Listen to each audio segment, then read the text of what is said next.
I'm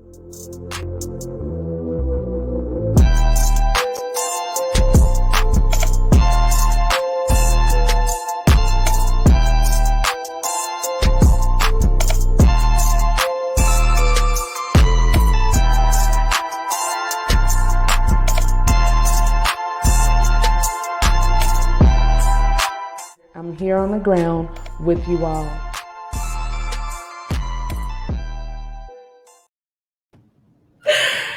All right, good morning, everybody. Hello, and welcome to the Rundown. I am your host, Tameka, and I'm just here running down everything that's happening in education here in Clark County. Today is going to be a really cool show. I'm so super excited to have 3 guests from the community.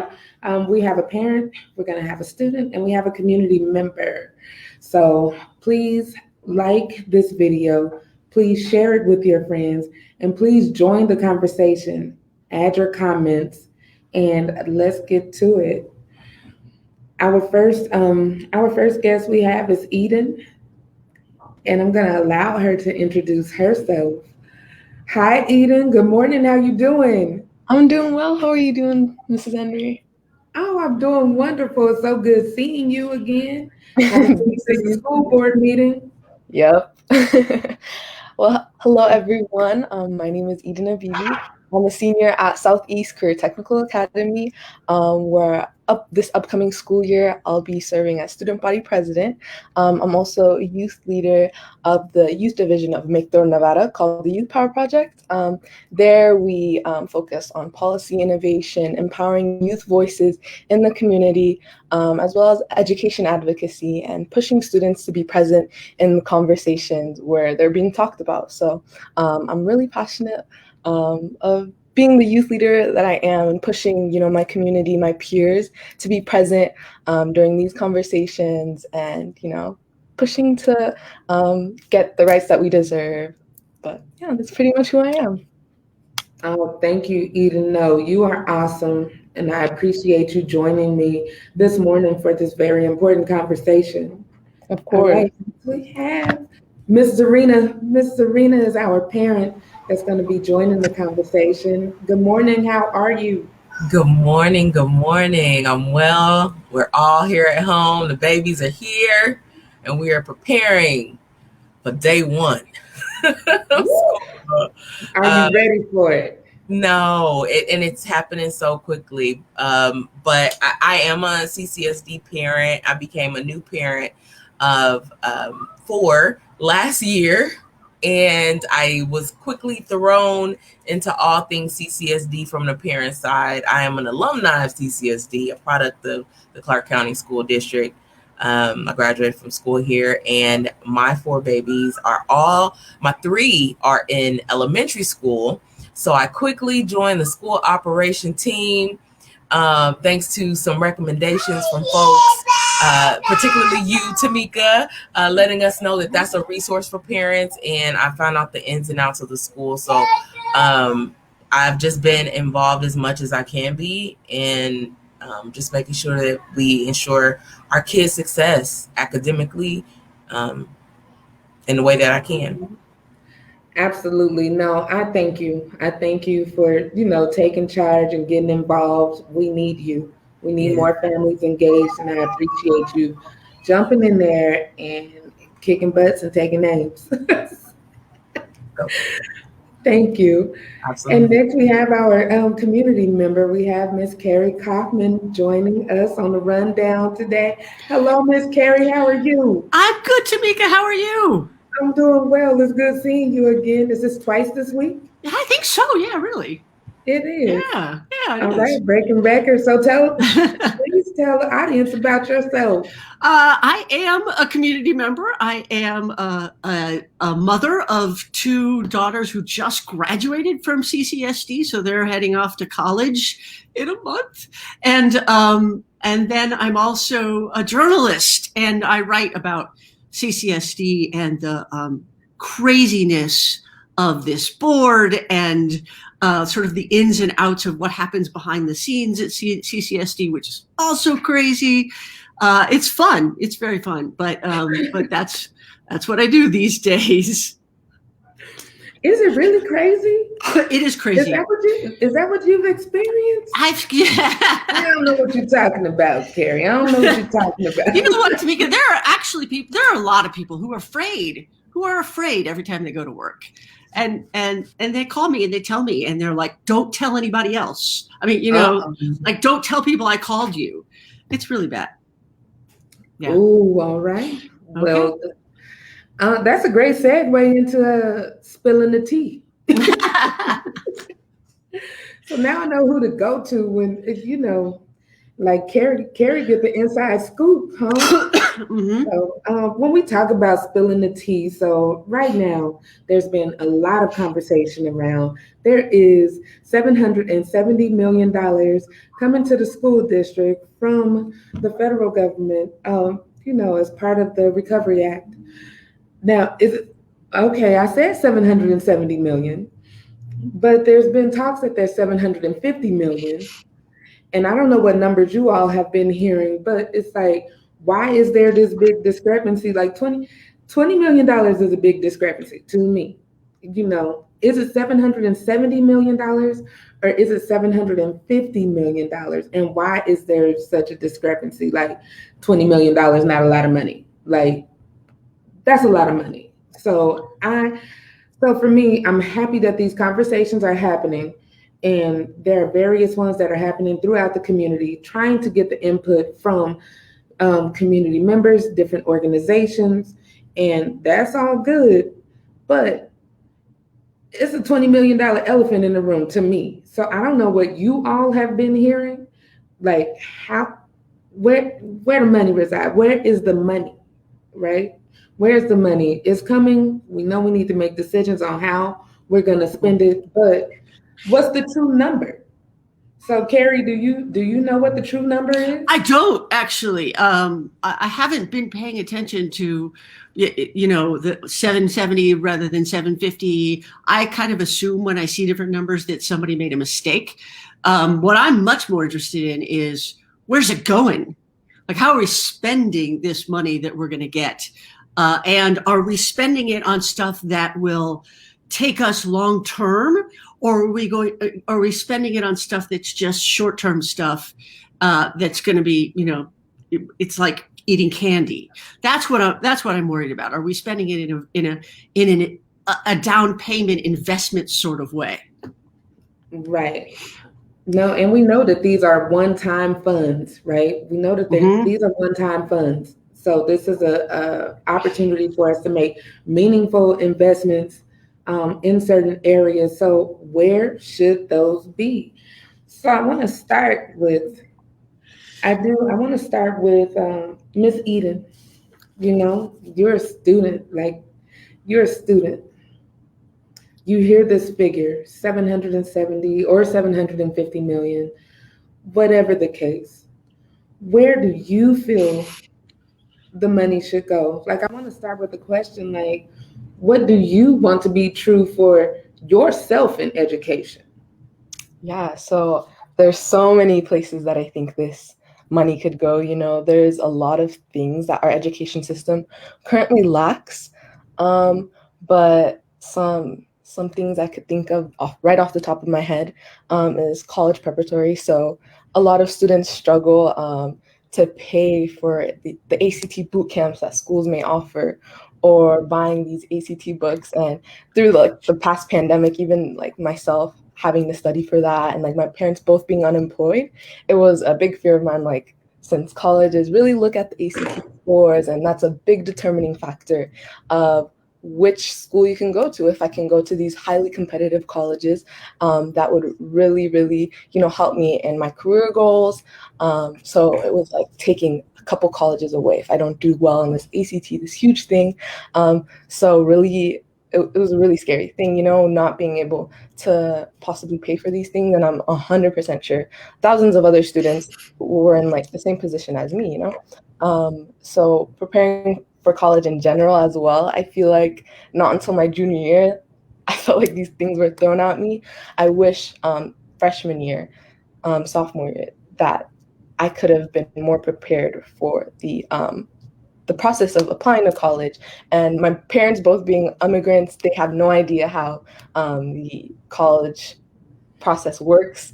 They don't have the knowledge to help me through this process. So it was a very independent process for me, and learning a lot of the stuff on my own. And there's only so much I can do on my own. But if my school had the funds, had the ability to help me through this process, it would have took so much weight off my shoulders.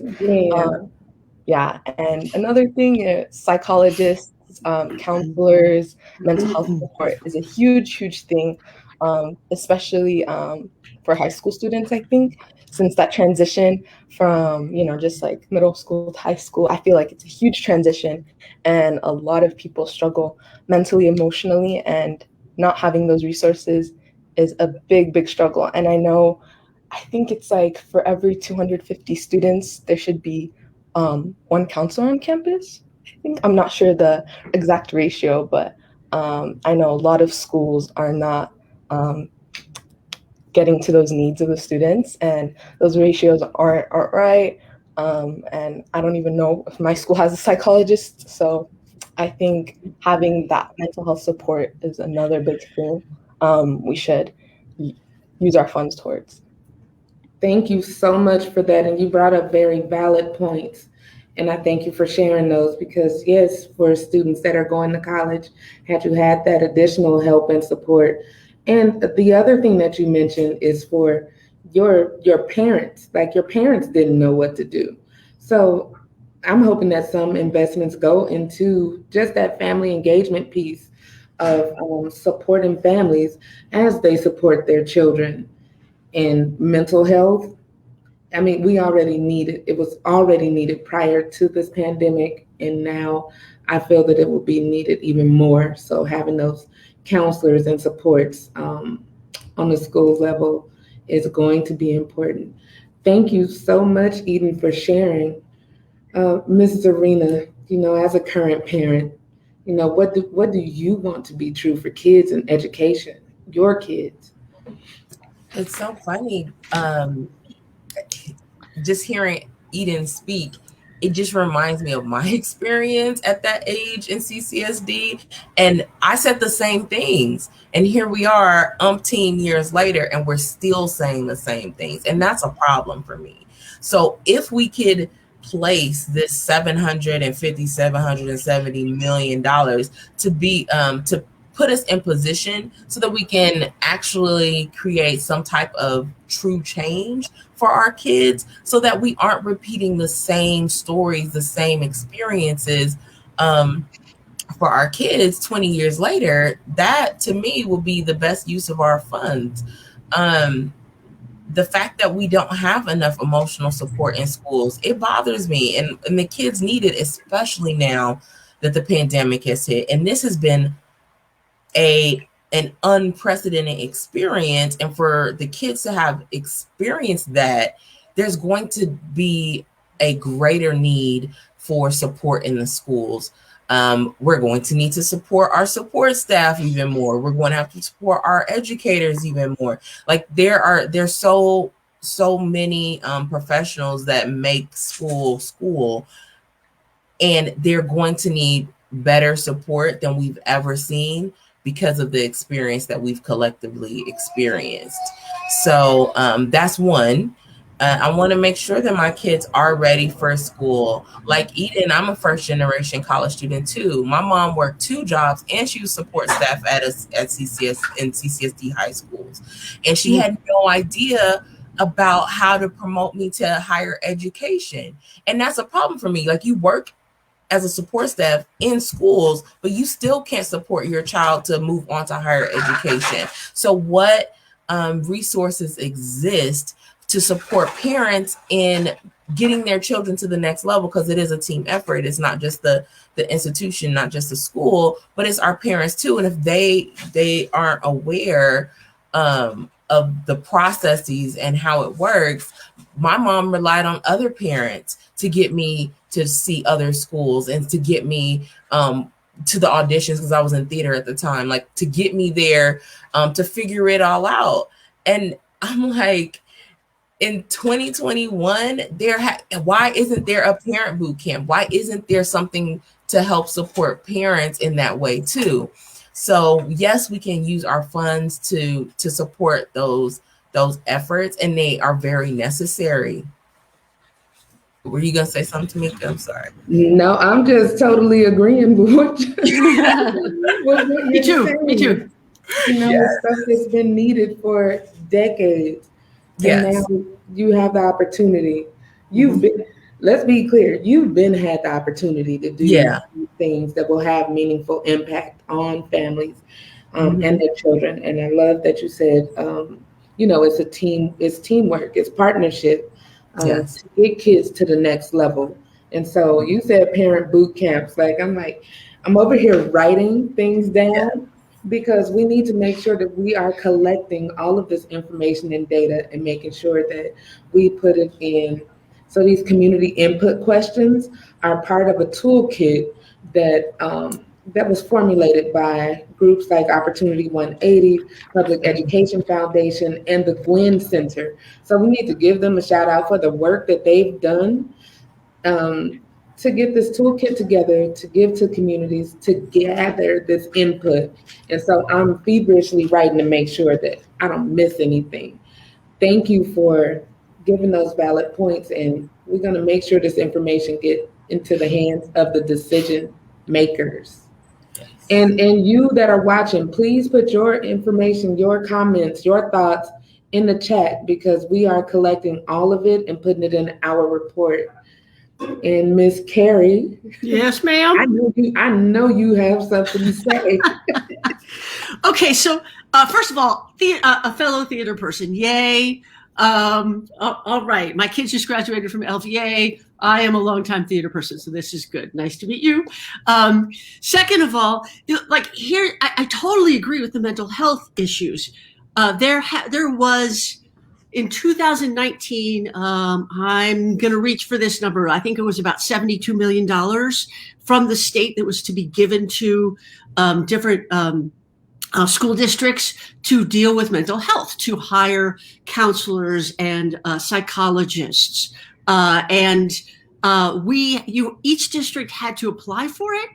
And from what I was told, we didn't get much. We got maybe 5 million of that. We didn't get as much as we were expecting.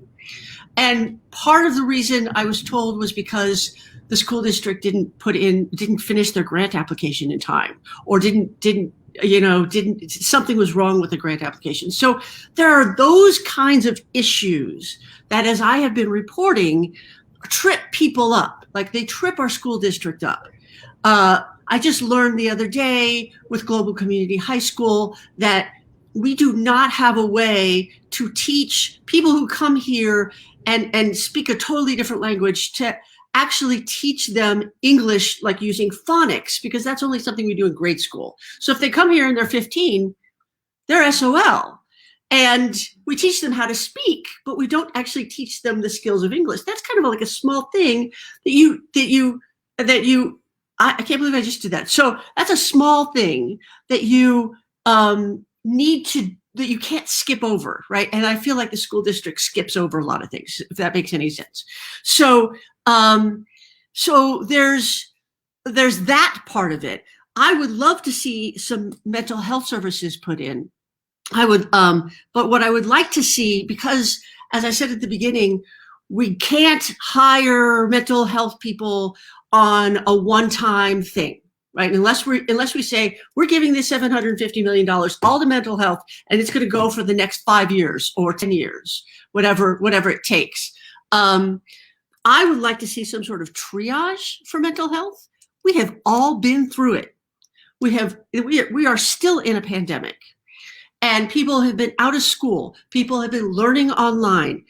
People have seen loved ones get sick and sometimes die. People are out of work. I believe you said that your parents were out of work. This is a very traumatic time. And it's not being out of school that makes it traumatic, right? We are out of school because it's a traumatic time. So I would like to see some things put in that are, that are like more of a triage more of a, hey, how are you? Like, talk to us. Let's instead of reading, writing, and math for the first 3 weeks of school, we're going to do this. Let's figure out who we are and how we are as kids in this school, as staff in this school, and let's do some healing here. That's what I would like to see. I doubt that they're going to do something like that, but I would like to see that. The other part of it is that, what? I said, but we got to let them know that these are ideas from the community. Yes. The other part of that is there's the Equity and Diversity Office, which only has one person working there. I just learned the other day that they're going to be hiring more, so that there'll be a staff of 5. Yay! But there's an anti-racism policy that needs to be made. This is what everybody's arguing about these days, and that policy calls for having an equity and diversity person associated with each school. Not necessarily 330 equity and diversity people, but like, one person for 5 schools, so that if there are issues, or there can be weekly like meetings with the equity and diversity person, so that people have access to that. So this is also somewhere where the money can go. Again, that money goes there. We have to then figure out a way to make it happen in the future too. But those are my 2 cents right now. I got it. So I know that they're hiring for the Equity and Diversity Office, right? I think 5 positions are opening, which still... That's what I've heard. 5 positions are opening. So that's great for people who run the office, but we still need people to regularly go out in schools. And we have 330 some odd schools. Yeah, for sure. It's a start. Got to start somewhere. And when you talk about mental health, I love when you said that triage piece, right? Just do a general check-in with people at the beginning of the school year. Like, how are you doing? And you can find out what ways can you support those students, your staff, those families. But also with that, I would like to see even partnerships with community organizations and mental health agencies who are doing the work, like being able to give referrals, but also support those organizations who are doing the work financially as well. Mm-hmm. So I appreciate that. There's another question. With so many of them. And okay, so let's go to this one. What can your school do to ensure students are academically successful? Can I take this one first? Yes, you can. I'm not affiliated with a particular school. I know this is something that Alexis Salt told me a while ago. It was Maslow's before Bloom's. And by that she meant Maslow's hierarchy of needs.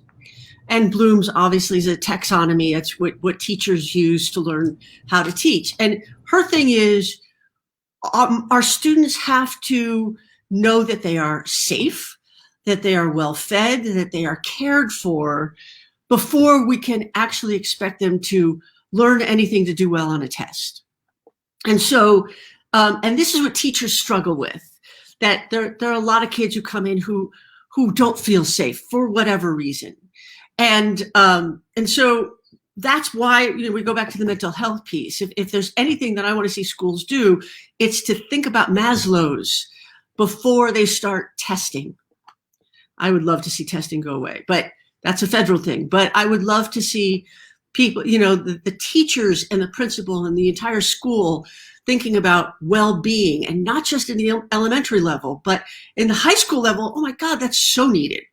High school kids are so stretched out, especially kids like you who do well and want to take the ACT and want to take AP classes and those kinds of things. That is an incredibly stressful thing. So that's what I would like to see schools do, sort of match the human part with the academic part. And I will shut up. Thank you. No, thank you for that.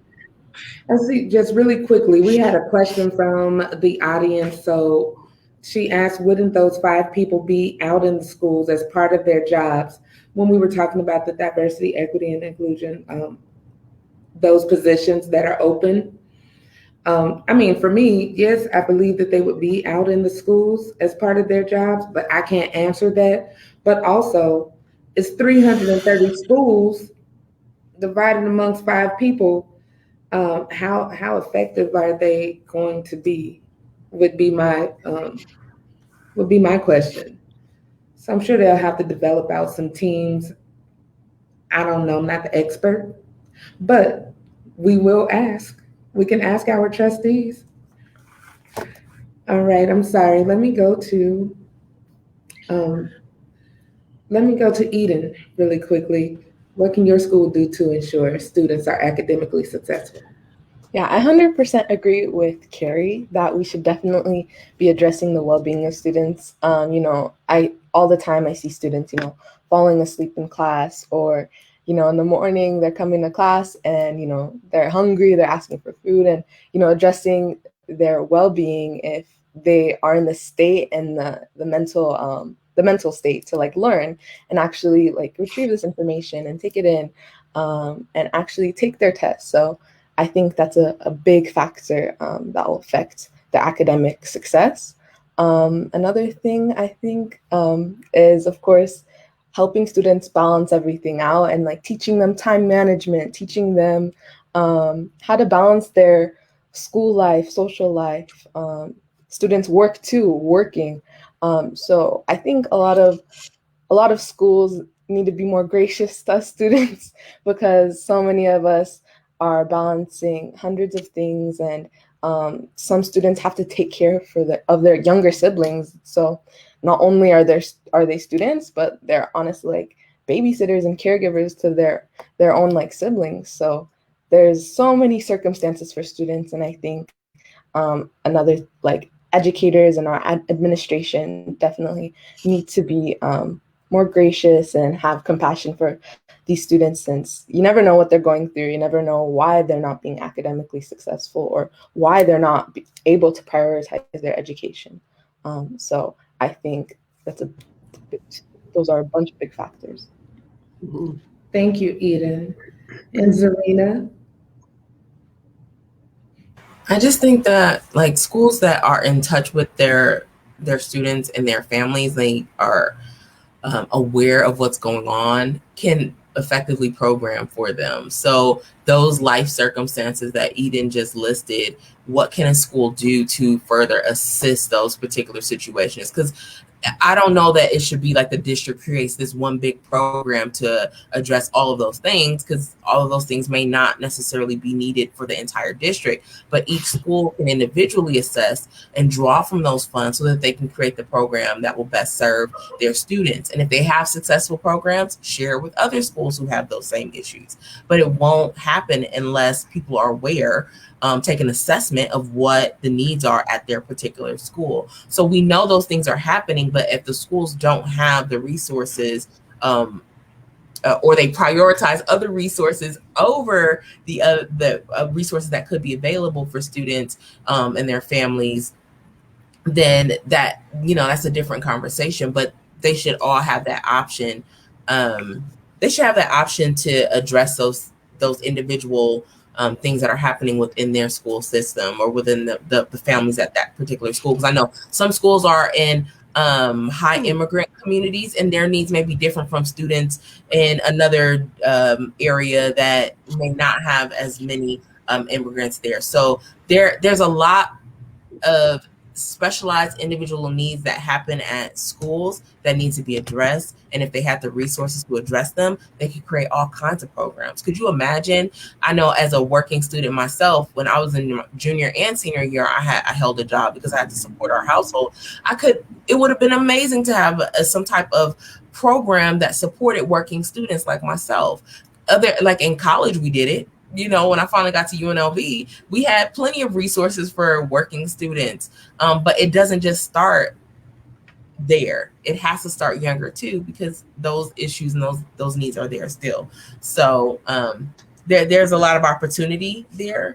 And I hope that I hope that schools recognize those opportunities and will advocate and press to get those resources to support their students in that way. Thank you for that.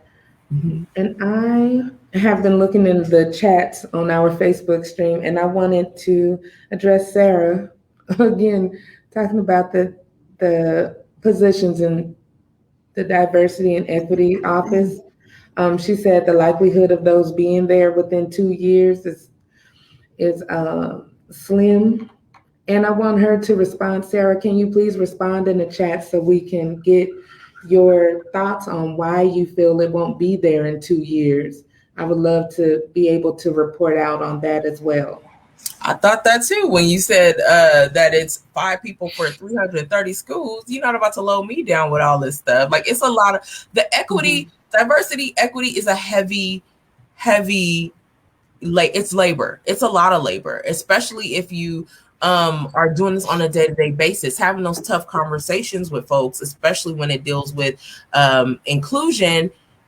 It's a lot. And for only 5 people for the entire district, that's not realistic. That's unreasonable. And people want to, like, that's just putting duct tape on a problem. It's going to spring and ooze everywhere. We have a lot of issues with all kind of stuff in this country and in our district. And so if we're not going to really want to, if we are not bold enough to do what it takes to remedy the solution, to remedy the issues, then we should not even, like, let's not go there. Like, if you're not going to be realistic, I want you to keep it real.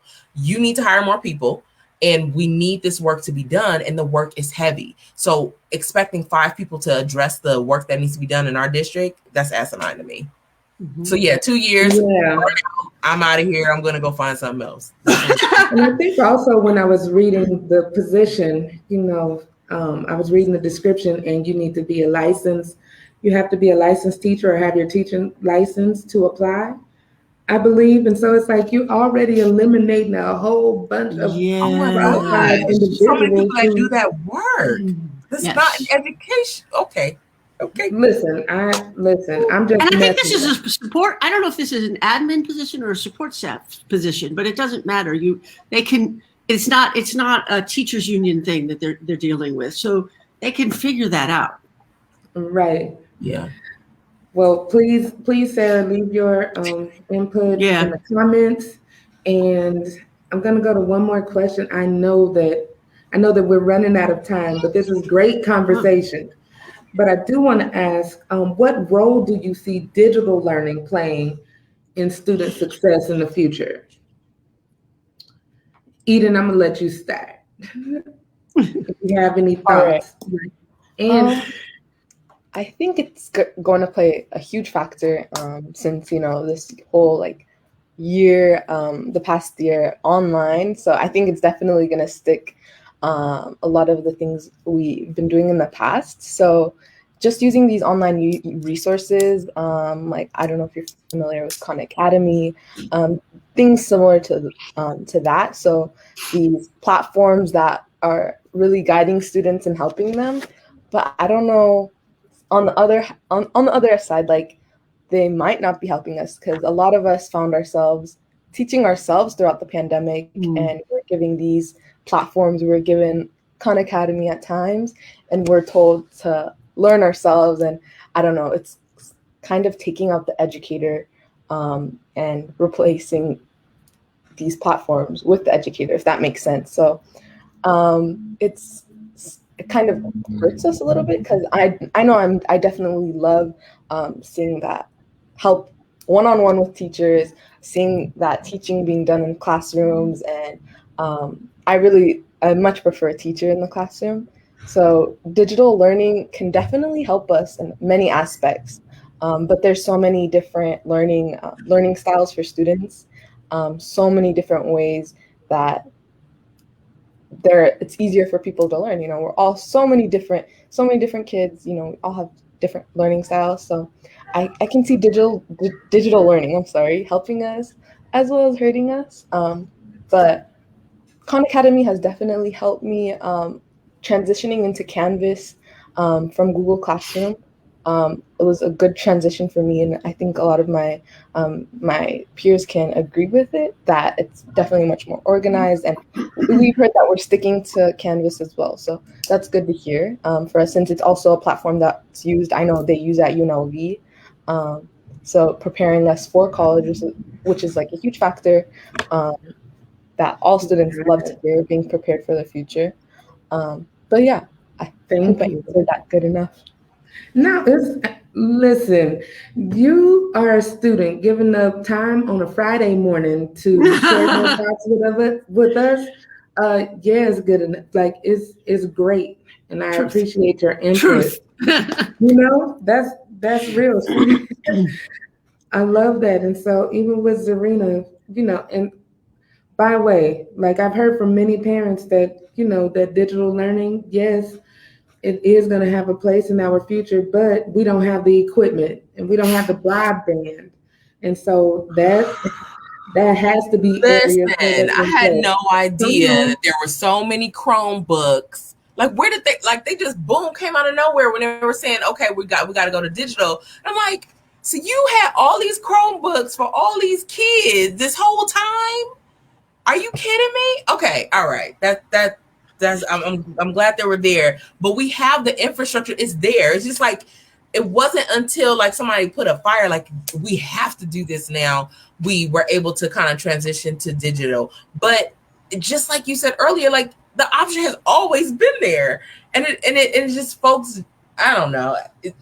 Now that we're here, we saw so many successes with digital learning with students, and we also saw the pitfalls of it too. So we know that there are some benefits, and we know that there are some drawbacks to using it. So I feel like an assessment overall of what is available, how we can use that to better help our students. Yes. Sitting in. Sorry, I'm looking at the comments. Okay, I know. Sorry, sitting in front of those Chromebooks all day. I was tired. You know what I mean? The kids was tired. I was tired. It was fidgeting. I have fidgets everywhere in the house now because we had to utilize them to keep them, kind of keep them occupied or keep them present with what was happening. But so anyway, we know that there are some benefits and we know there's some drawbacks. Assess what is available to us and how it can best serve our students, and how, I don't know, I feel like part of me wants to say take the ego out of it, because I feel like some folks are hesitant to use it because they think they know exactly what's best for everybody, and they don't want to go that route for whatever reason, politics, whatever it is. But that's doing a huge disservice to our students. Do an assessment, see what resources we have, how we can use that to best serve our students. Digital learning has a place. There are families who could really use digital learning because of whatever reason. I don't know. Parents have to work. It's just transient. It's just a lot going on. But for them to be able to tap in, I know that I had a neighbor that worked mornings. So at night, her students will be able to, like, she could sit with her kids at night and do some of the assignments, which would never have been an option had, the pandemic ever happened. But the option was always there. You know what I mean? So it's just, and for some students, it was a huge drawback for them to use digital learning because they just didn't learn in that way, and it didn't help them. But there are some students, like I said, like this was the time I see memes all the time about saying my whole life I've been planning for the pandemic. Like being in quarantine, that's their life, and they excelled. Like, boom, this is my time to shine, baby. Got on their laptops, and they killed it. And we have to be able to recognize that and support that too. We can't just ignore it. Like, oh, okay, now we're going back. No, like that will invalidate their whole entire experience. So we just have to be mindful. Yeah, you know what? I feel like the kids who were bullied when we were in school were like, oh my God, I can just learn. I can read all I want to. I can interact with the teacher, and I don't have to worry about being bullied.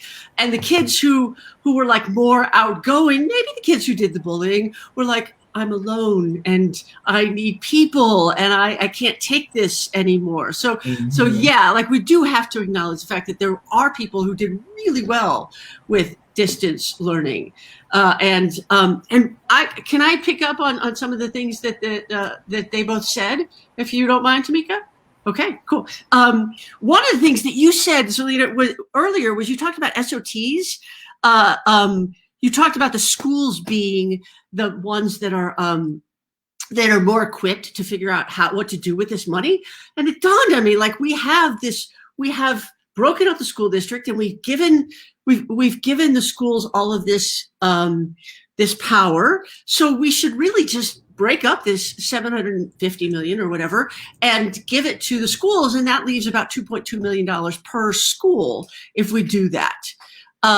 And have them figure it out. The other thing is, though, that we need more outreach to parents so that parents participate with their SOTs in their schools. I don't think a lot of parents know they can. So there's that part of it. And in terms of the digital part of it, one of the things that you hit on, Eden, was that UNLV uses Canvas.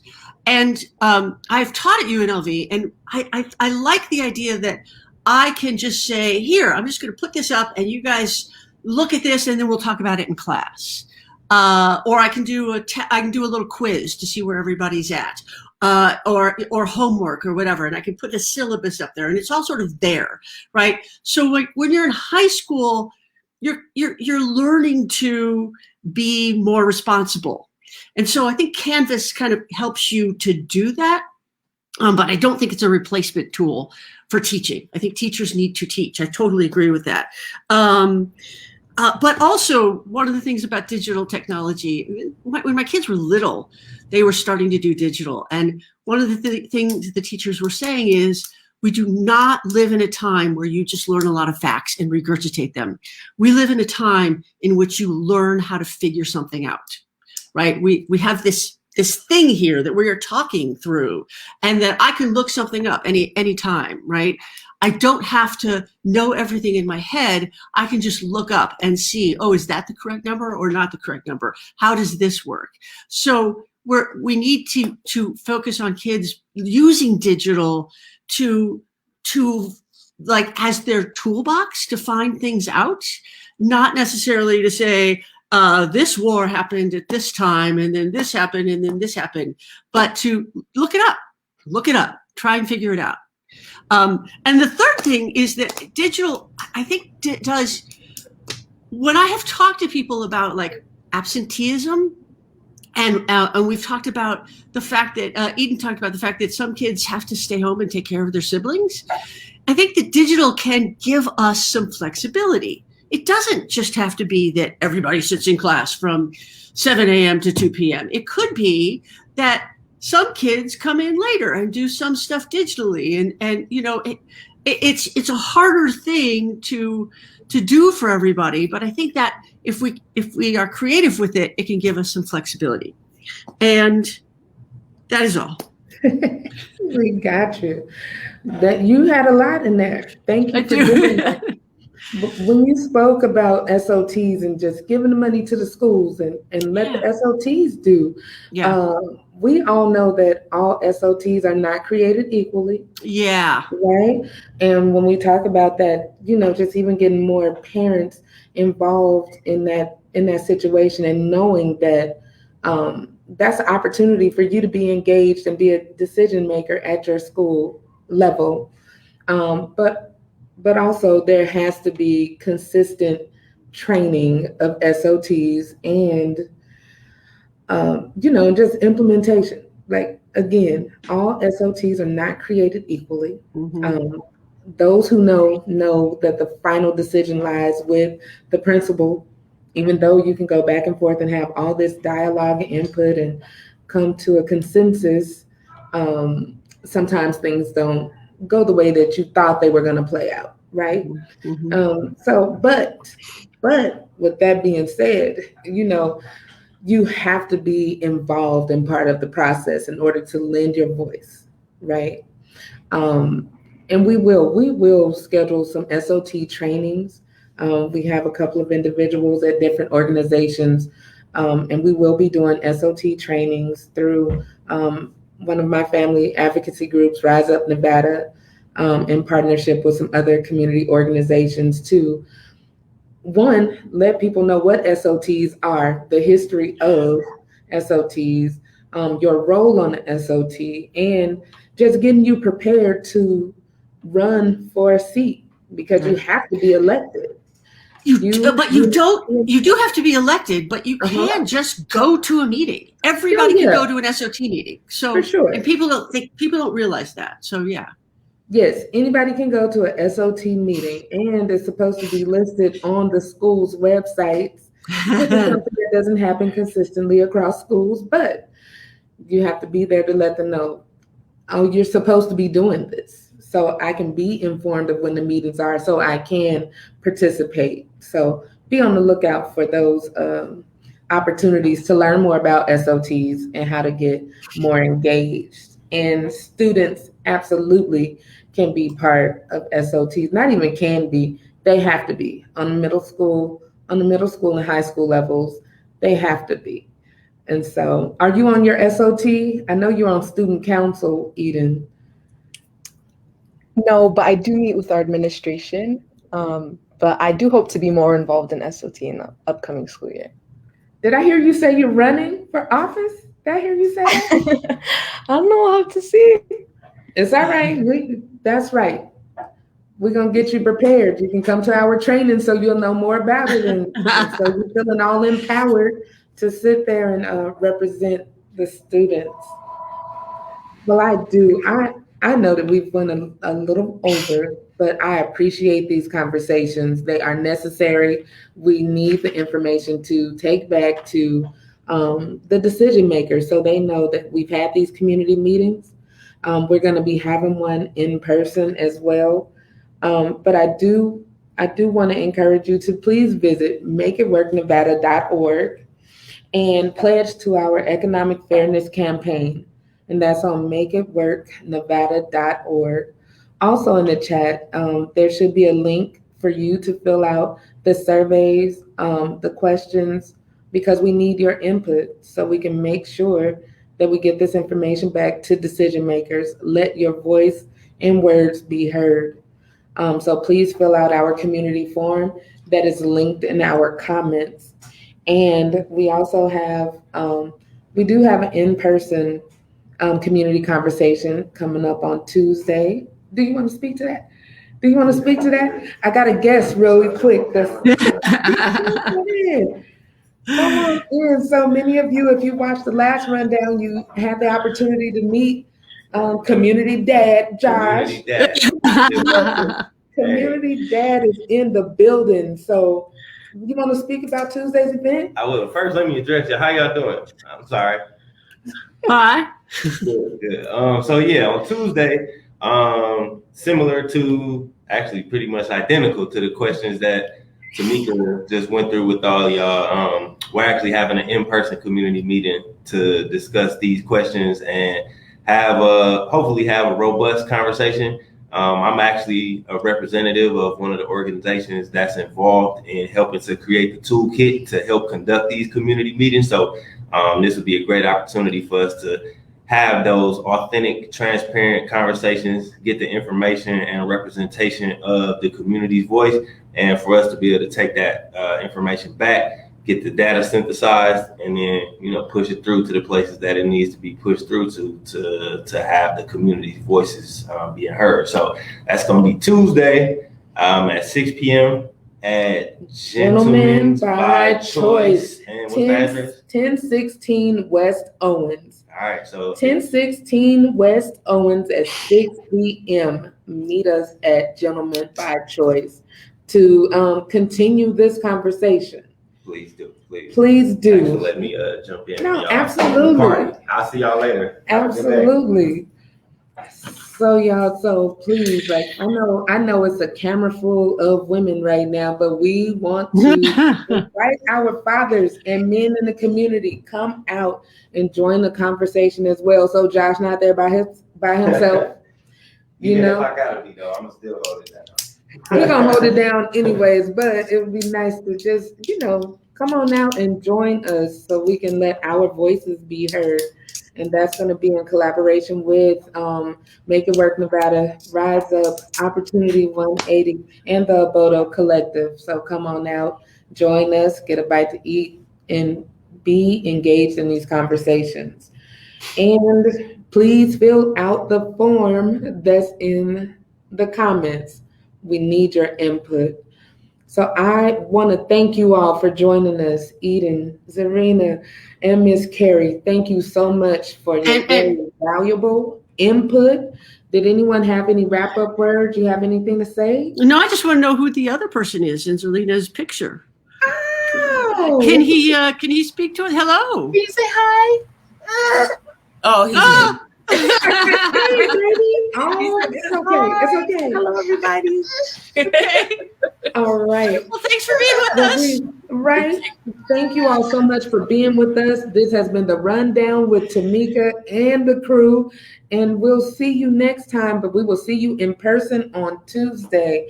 Come and see us at Gentlemen by Choice at 6 p.m., 1016 West Owens. You all have a great one, and we'll talk to you soon.